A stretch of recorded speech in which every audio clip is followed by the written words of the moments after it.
नमस्कार, मैं हूं आपके साथ मयंक। देखिए, पूरी दुनिया में इस समय चर्चा हो रही है जिस तरह से ईरान में प्रदर्शन हो रहे हैं उसको लेकर। लेकिन इसी बीच पिछले 24 घंटे में ईरान के इस प्रदर्शन को लेकर एक बड़ा खुलासा हुआ है। पूरे ईरान से करीब अलग अलग जगह से 10 ऐसे लोग गिरफ्तार किए गए हैं जो लोगों को वहां पे जो प्रोटेस्ट कर रहे हैं उनको हिंसा करने के लिए भड़का रहे थे।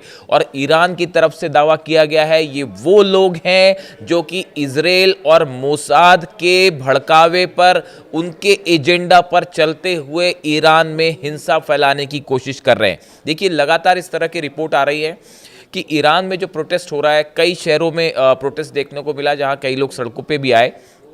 इसको लेकर अब जांच भी शुरू हो गई है और ईरान की एजेंसियां भी अलर्ट है और उसमें कई लोगों को हिरासत में लिया गया है कई शहरों में। और बताया जा रहा है कि कल जब प्रोटेस्ट हो रहा था तो पहले पीसफुल प्रोटेस्ट था, लेकिन कुछ लोग भीड़ में शामिल होकर इस प्रोटेस्ट को जानबूझकर हिंसा की ओर बढ़ाना चाह रहे हैं, आगजनी करना चाह रहे हैं, तोड़फोड़ करने के लिए लोगों को एग्रेसिव कर रहे हैं। और इसके पीछे मोसाद, इजराइल की बड़ी साजिश हो सकती है, ऐसा दावा ईरान की तरफ से किया जा रहा है। देखिए, हमने देखा कि महंगाई को लेकर और जो चीज़ों के दाम बढ़ रहे हैं, अर्थव्यवस्था को लेकर ईरान के कई शहरों में प्रोटेस्ट है। उसके बाद से लगातार सरकार की तरफ से ये बयान आया है, ईरान की तरफ से ये बयान आया है कि हम लोगों से बात कर रहे हैं, उनकी मांगें सुन रहे हैं और जल्दी ही इकोनॉमिक रिफॉर्म्स किए जाएंगे और बड़े कदम ईरान की सरकार उठाएगी ताकि लोगों को जो महंगाई का सामना करना पड़ रहा है इससे राहत मिले। लेकिन इसी बीच एक बड़ा इशारा इस तरफ मिलता है, ऐसी आशंका पहले से जताई जा रही थी ईरान के कई अधिकारियों की तरफ से कि ये जो प्रोटेस्ट ईरान में हो रहा है इसके पीछे बड़ी विदेशी साजिश हो सकती है और मोसाद ने मिलके कई देशों के साथ मिलकर जो है ये इस तरह का प्रोटेस्ट जो है इसको हवा दी है ईरान में। और अब इसको लेकर सबूत आने शुरू हो गए हैं। करीब 10 लोग ऐसे हिरासत में लिए गए हैं जो ईरान पुलिस का दावा है, ईरान की खुफिया एजेंसीज का दावा है, जो कि बड़े मिस्टीरियस तरीके से, देखिए इसमें मोडस ऑपरेंडी भी इस तरह से है कि कहीं पे प्रोटेस्ट हो रहा है, कहीं छात्र प्रोटेस्ट कर रहे हैं या लोग प्रोटेस्ट कर रहे हैं, उसके बीच ये लोग शामिल हो जाते हैं और वहाँ पे जानबूझ के इस तरह के नारे लगाए जाते हैं जो कि विवादित होते हैं, जो कि एग्रेसिव होते हैं, जो कि सरकार के खिलाफ होते हैं। वहाँ पे मौजूद लोगों को हिंसा के लिए भड़काया जाता है और उसके बाद प्रोटेस्ट जो है वायलेंट हो जाता है। पिछले 48 घंटे में कई घटनाएं ऐसी हुई जिस पर जो है ईरान की खुफिया एजेंसीज नज़र बनाए हुए थी और इस तरह से करीब 10 लोगों को पकड़ा गया जिन पर ये आरोप है कि ये जानबूझकर जो है वो हिंसा की तरफ लोगों को उकसाने का काम कर रहे हैं। देखिए, इसी बीच ईरान में जो गवर्नमेंट की स्पोक्स पर्सन है उनकी तरफ से एक बयान आया है। उन्होंने कहा है, मैं आपको उनका बयान पढ़ के बताता हूं। Fatima Mohajerani said on Thursday the authorities would hold a direct dialogue with the representative of trade unions merchants without providing details. उन्होंने कोई डिटेल्स नहीं दी, लेकिन उन्होंने ये बताया कि ईरान की सरकार जितनी ट्रेड यूनियंस हैं, जो अलग अलग कामकाज से जुड़े संगठन हैं, इनके लीडर्स से बात करेंगी, इनके लीडर्स से बात की जाएगी कि कैसे हालात को बेहतर किया जाए, उनकी क्या मांगे हैं और उसको कैसे फ़ौरन लागू किया जा सकता है।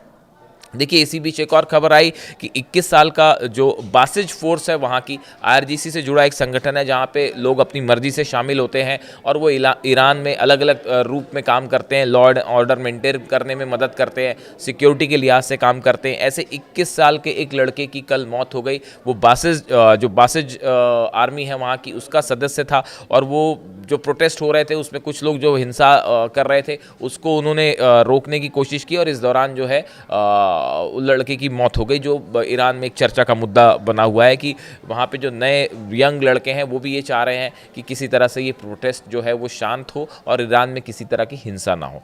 अब देखिए, बार बार ये क्यों कहा जा रहा है कि ये साजिश हो सकती है इजराइल की या कोई इसमें विदेशी एजेंसी शामिल हो सकती है हिंसा के पीछे। देखिए, ये एक बड़ा कोइंसिडेंस है कि अमेरिका में बेंजामिन नेतन्याहू जाते हैं और डोनाल्ड ट्रंप से मुलाकात करते हैं और उस मुलाकात के फ़ौरन बाद उसके आसपास ही ईरान में एकदम से प्रोटेस्ट इरप्ट हो जाता है, बढ़ जाता है और वो फिर कई शहरों तक पहुंचता है। देखिए, कई एक्सपर्ट्स का ये मानना है कि जिस तरह से 12 दिन की जंग हुई, उस जंग में ईरान को हराने का एक बड़ा प्लान तैयार किया गया था, वो नाकाम हो गया। अली खामेनी साहब को सत्ता से हटाने का एक बड़ा प्लान था। इसको लेकर इजराइल की तरफ से कई बयान आए, इजराइल के डिफेंस मिनिस्टर की तरफ से कई बयान आए।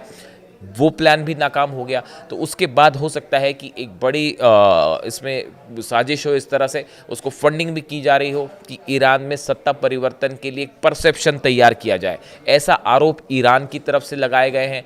अली खामेनी साहब ने हाल ही में एक स्पीच दी थी, उसमें भी उन्होंने ये बात कही थी कि कई देश ऐसे हैं जो अंतर्राष्ट्रीय स्तर पर ईरान की छवि खराब करने की कोशिश कर रहे हैं, ईरान को बदनाम करने की कोशिश करते हैं। इस तरह की बड़ी साजिशें होती हैं। इस तरह की बात खुद अली खामेनी साहब ने की थी। अब जिस तरह से ईरान में ये प्रोटेस्ट हो रहा है, इसको लेकर सरकार जो है हर स्तर पर कोशिश कर रही है, इकोनॉमिक रिफॉर्म्स की बातें कर रही है, जो संगठन प्रदर्शन कर रहे हैं उनसे भी बात की जा रही है। लेकिन एक बात ईरान की तरफ से बार बार कही जा रही है कि जो प्रदर्शन हो रहे हैं ये बहुत कुछ लोगों का प्रदर्शन है, जिसको बड़ा चढ़ाकर इंटरनेशनल मीडिया में पेश करने की कोशिश है और ये ईरान के खिलाफ एक बड़ी साजिश है। इस तरह के बयान ईरान की सरकार की तरफ से, रिप्रेजेंटेटिव्स की तरफ से आ रहे हैं। अब देखिए इस पूरे मामले के बीच में अब बड़ा सवाल ये है कि क्या आने वाले कुछ दिनों में ईरान की तरफ से कुछ ऐसे बड़े ऐलान हो सकते हैं जिससे वहाँ की जो युवा हैं या जो लोग सड़कों पे प्रदर्शन कर रहे हैं उनको लेकर क्या ईरान कोई बड़ा ऐलान कर सकता है,